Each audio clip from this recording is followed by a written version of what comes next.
so it shouldn't take too long. First two items are CSO Green Infrastructure grants.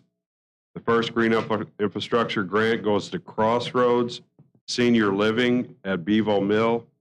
This ordinance authorizes the district to enter into agreement with Tower Grove Community Development Corporation to provide financial assistance through the Green Infrastructure Grant Program. The purpose of this project is to reduce combined sewer overflows to the River de Pere for the district's long-term control plan and consent decree.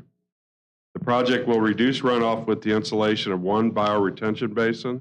The total cost of the project is estimated at $311,400, and the Tower Grove Community Development Corporation is requesting the full amount of $311,400 reimbursement.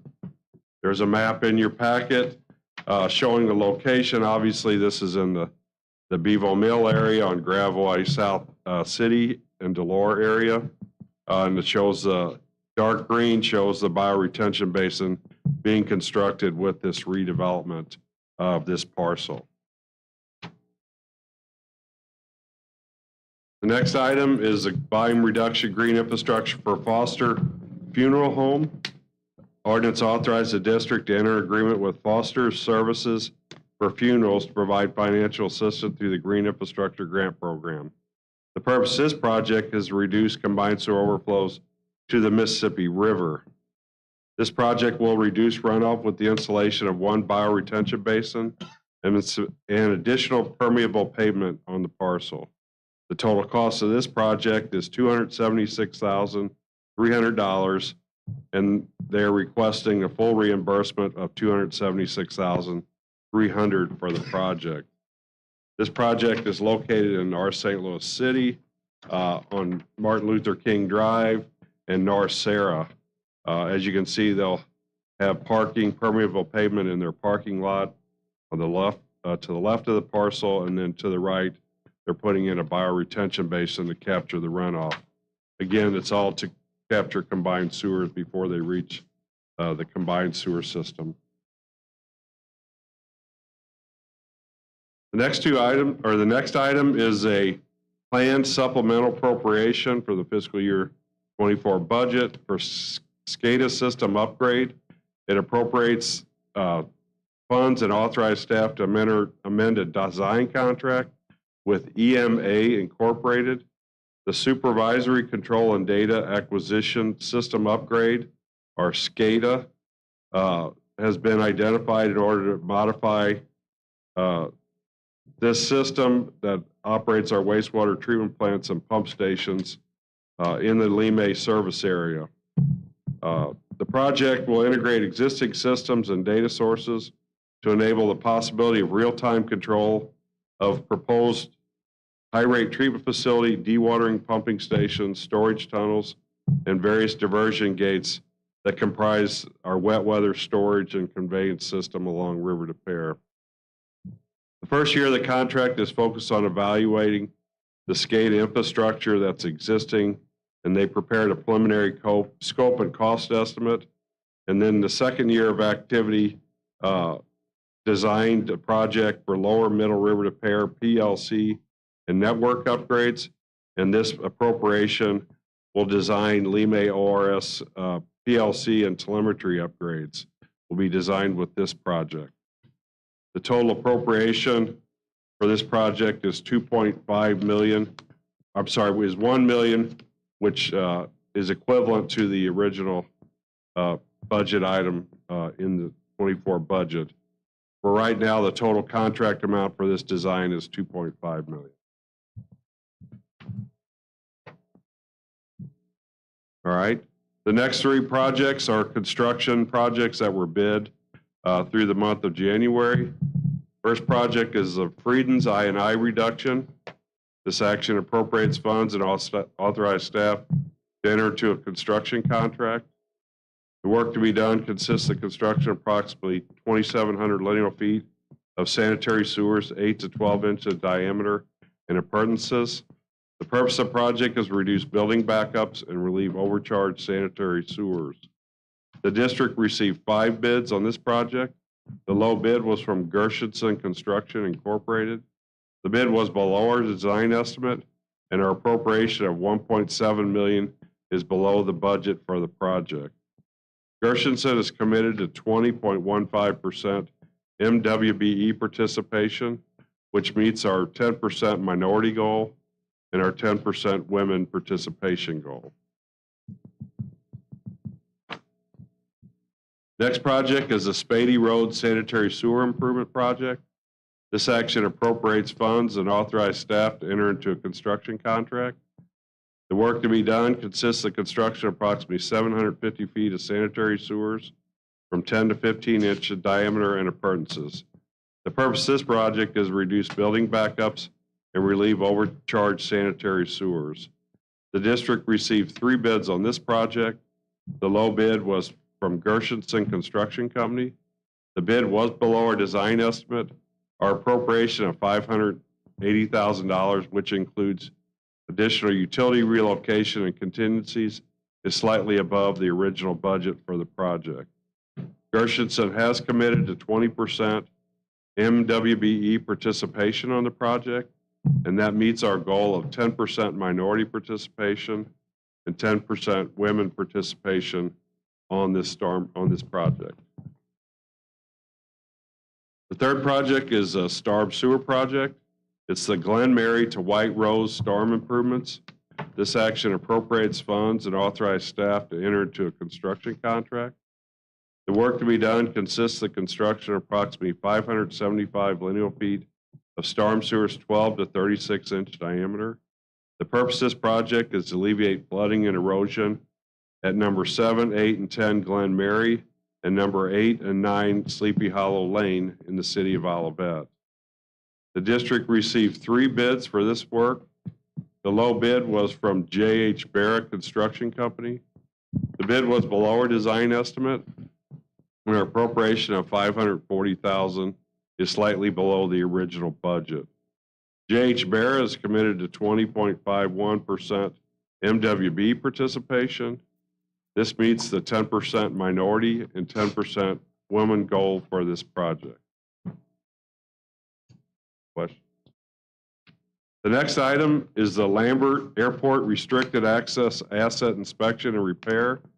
This action appropriates funds and authorizes staff to enter a design contract. It appropriates $100,000 and authorizes the district to enter a contract with Crawford, Murphy, and Tilley to assist district staff with the coordination with Lambert Airport to complete the design of this project. The project consists of the rehabilitation of approximately 19,000 feet of sanitary sewers from 8 to 42 inch diameter using cured in place pipe methods. The purpose of the project is to reduce infiltration and rehabilitate older, damaged, and deteriorated sewers within restricted access areas of Lambert. The overall construction cost for this project is a multi-year. It's $10 million, including $2 million in this current fiscal year. As you'll notice, we had $2 million budgeted this fiscal year to go ahead and move for construction. The plan was for my internal staff to design this, but once we got coordinating with the airport, it was obvious we were going to need some assistance from a consultant that does work on the Lambert, that's familiar with putting together security plans and staging plans. So rather than move forward with the construction this year, we're bringing on, Crawford, Murphy, and Tilley to assist with that. Once that work's done, then we'll start bidding the project. So the remaining $1.9 million will be moved into the following fiscal year. We'll start construction in fiscal year 25. Hey, Rich, when you take a item like this and you have staff allocated to it, and then you and we have to bring somebody in, how do we reemploy that staff? I'm guessing there's plenty of work to do. Well, staff on this particular project, staff did do the design. What we're doing is this is an added piece. We're preparing access security protocol for the contractor utilizing Crawford, Murphy, and Tilley. So our intent was originally to design this internally. Most of our CIPP work is designed internally. Right. It's maps and specifications of because the sewers are mostly existing. There may be some bypass pumping plans, things like that. This particular case, we still utilize our internal staff. We're just adding this piece to help put that added piece in the specification. And we'll be able to use it for all the years that we're putting this together. Okay, thanks. Any other questions? All right, the next is OMCI reimbursement for the city of Frontenac, located in the Deer Creek OMCI. This authorized staff to enter into an intergovernmental agreement with the city of Frontenac for the Deer Creek OMCI. The city of Frontenac is eligible for stormwater expenditures where revenue is collected within the OMCI. Eligible stormwater expenditures include the following: storm sewer and inlet construction, drainage improvements, stream bank stabilization, erosion control, clearing under bridges, cleaning detention basins, stormwater planning and engineering costs, and other related stormwater expenses that we deem appropriate. This agreement is for the countryside lane storm improvements. This project city will contract for engineering services and construction to address several flooding concerns within the countryside subdivision. The estimated cost of this project is $400,000. This agreement provides for reimbursement of $122,518.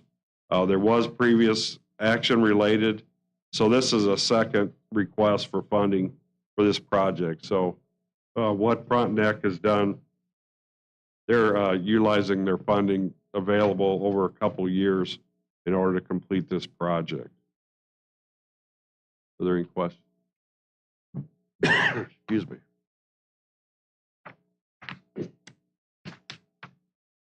And the final item is a request for easement condemnation for the CSO Brentwood and Redbud Avenue CSO interceptor and elimination and sewer separation.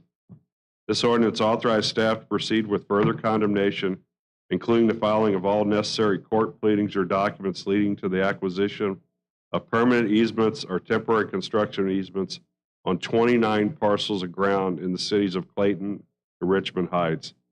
The easements are needed, and construction easements are needed to construct the project, which consists of approximately 9,200 feet of 8 to 30-inch diameter sewers and 4,200 feet of 12-inch to 21-inch diameter storm sewers. It will perform private inflow reduction at 65 properties and to separate the combined sewer system in this area. The purpose of the project will remove Interceptor 118 and CSO Outfall 111 as required by our long-term control plan and consent decree. At this time, we've been unable to obtain all those easements. So rather than page you through, you do have all the individual maps for the properties, for 29 of them. Rather than go through all 29, in your package you'll find a summary map that kind of shows the parcels that still remain, and I'm going to provide some additional information, and then if there's any questions I can answer them after that. There were a total of 56 easements that were to be acquired for this project. We've acquired 24, leaving the remaining 29. So we'll continue to negotiate with these property owners. One of the things I do want to point out, this area, probably within the last 5 years, the district had performed another project in this area to put in a storm sewer, a large diameter storm sewer for flooding in the area. But the plans for this particular project weren't complete, or we were still in the planning stage at that time. But we wanted, there was a high priority storm, so we went in there. But it is impacting us to an extent with these additional easements because there were some complications on that project. We had a lot of utility relocation. So the project took much longer. So now you're talking to the same group of people and tell them you're going to tear things up again. And as I noted, we're talking almost over 2 miles of new sewers through their streets. In addition, as part of the sewer separation project, we actually have to capture their laterals in their yards and bring those to a new sanitary sewer. So it's a little different than the sanitary where we're increasing the size of the sanitary sewer. We actually are separating the sanitary and storm sewer right now that are on one pipe. We're putting some new storm sewers, utilizing the existing sewers. So there's a lot of work going to happen in this area. So it's very disruptive. It's going to be probably over a couple years. And so there's where some of the resistance is coming from. Of the 29, right now, 12 of those are negotiations are going fairly well. We feel like we all will be able to reach agreement. There's 17 at various other stages. So I would say there's a good chance we could have as many as 17. There's 8 of these, which is not uncommon when you're getting close to 100 easements, where you're just not getting response. It could be rental property where you're not getting to the right people. So just that first connection, or people, they'll get a letter or a note and not necessarily pay attention to it. So we're working hard to try to get to those 8s. We do have several that are being represented by attorneys, particularly rental properties. In a lot of cases are represented by corporate attorneys or just individual attorneys. If you look at the map, I'll kind of talk to the map now. Over on the right-hand side along Clayton Road, parcels 36, 38, 39, and 40, those are commercial properties. Those, we've been working with those. We've made a number of redesigns to try to accommodate them. Those parcels have parking lots. We have parking lots where you're going to do construction. You're trying to find temporary parking for them, trying to minimize the impact. So those negotiations, not uncommon for them to take longer. What you will note on here is all the red line throughout is new sewers. So a lot of new sewers down the middle of streets, separating the storm and the sanitary system. Right in the middle is a large conglomeration where the homes where we're basically going to capture their laterals that come out and bring those to a new sanitary sewer. There's a number of those parcels we're still talking to. A lot of that's everything from, hey, how long are you going to be in my driveway?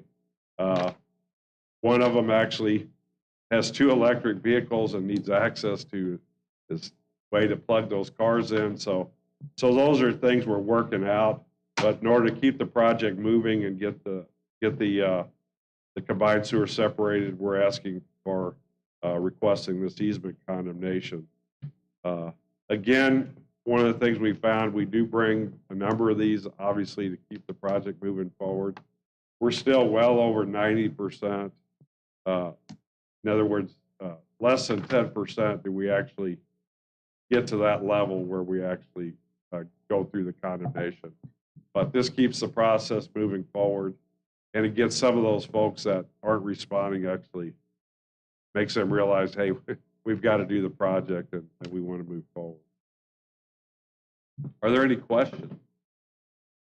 I have one, Rich. I apologize. Can you go back? And I have a question on the Lambert Airport. Oh, okay. And it relates to the, it sounds like we're going to bring in a contractor to look at some of those special access requirements due to security, and it may adjust the plan, the plan given to the respective vendors. Yeah, the plans, the project has not been bid yet, so we're in the design stage. This is actually a consultant, it's not a contractor. Okay. It's a consultant that currently works on the airport right now, and is familiar with putting together. In other words, they provide access plans. Right. Would their requirements, the additional requirements, impact the $10 million appropriation or planned appropriation? It very well could once we put those in, because a lot of the restriction is you can only go in at night right. to this area. This area is you can go in any time, that type of thing. So we could be looking at that $10 million appropriation. Yeah, and that's an estimate of based on the amount of sewers, and I'm sure we were fairly conservative on that. Hopefully it won't change. Correct. Thank you. Thank you. Are any questions on any of the items? That concludes my report. Thank you, Rich. There will be no other business. Next tentative meeting date is March 5th, 2024. Can I get a motion for adjournment? So move. Second. Thank you. Those online, we'll switch the documents and get started as soon as we're ready.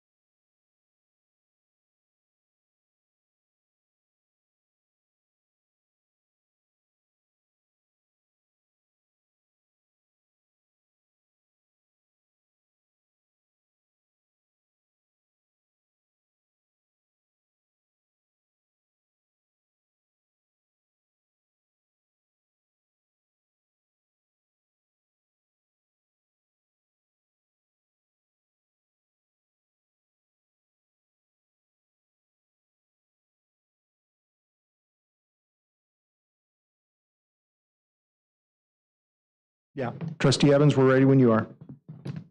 Okay, we will call to order the 299th meeting of the Finance Committee. Get a roll call, please. The record will reflect that all trustees are present, with trustees Watson, Nicholasison, and Fair online. Get a motion to approve the minutes of the January 2nd meeting. So move. Second. Second. All right, first item is renewal of existing audit contract. Good morning, trustees.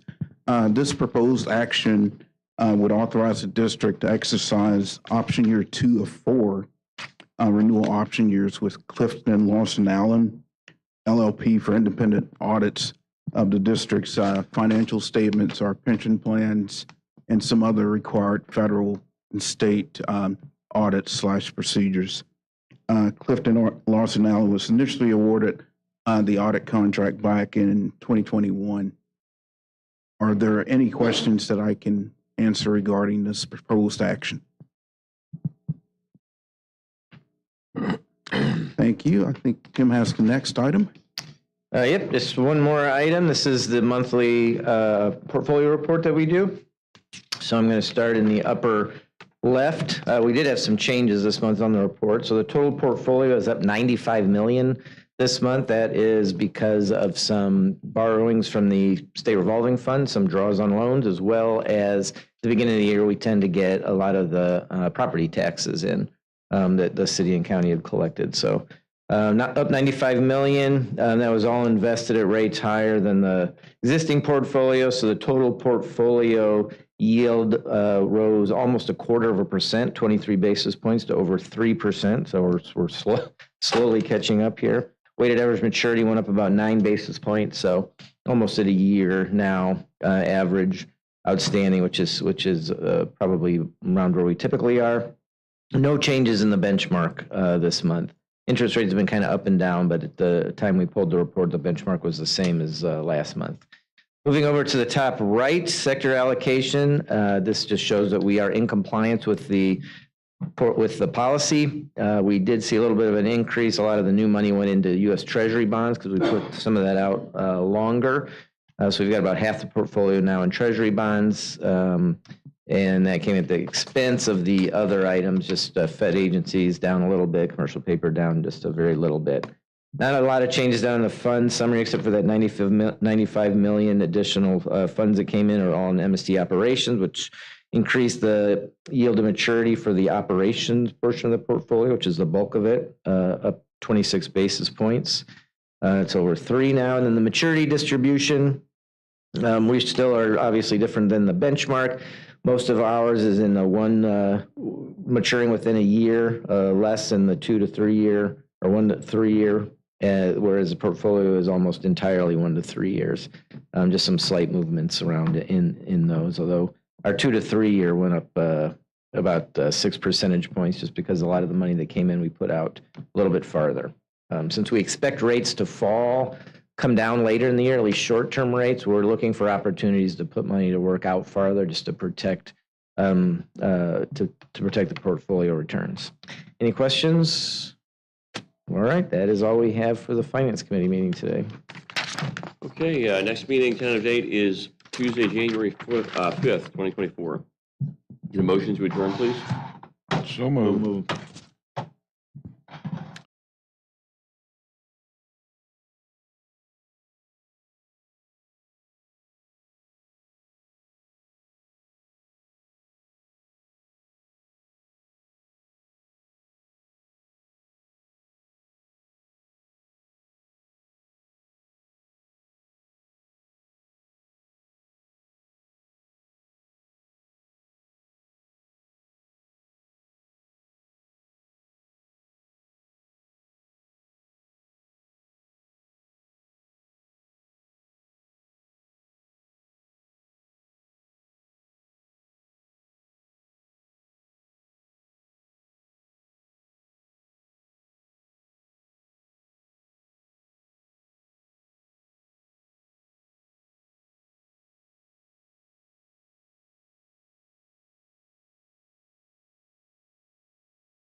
Thank you.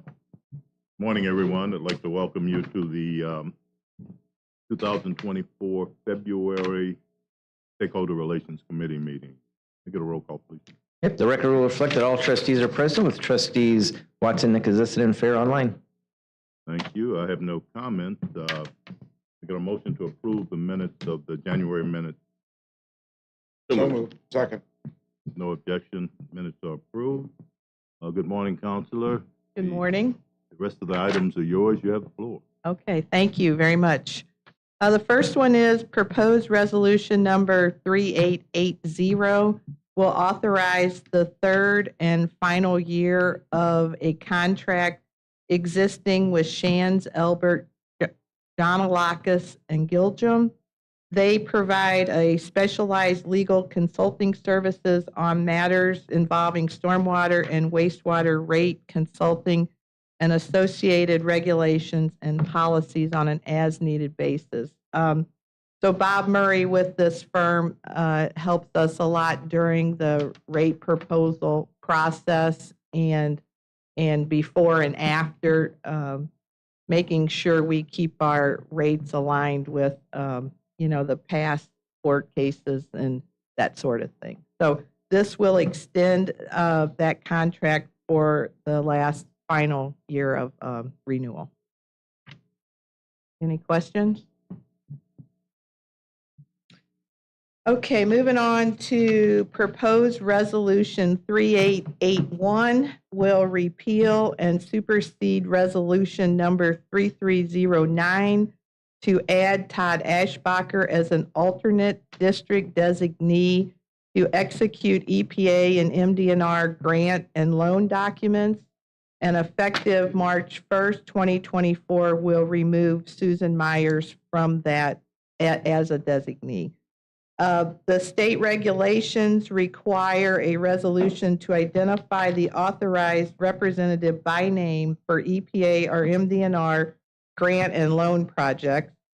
This resolution currently designates Brian Holscher the executive director, and in Brian's absence, it designates either Tim Snoke, secretary treasurer, or myself at this point. So effective March 1st, Todd Ashbacher will be the new general counsel here at MSD, and he will be designated as an alternate to be a district representative.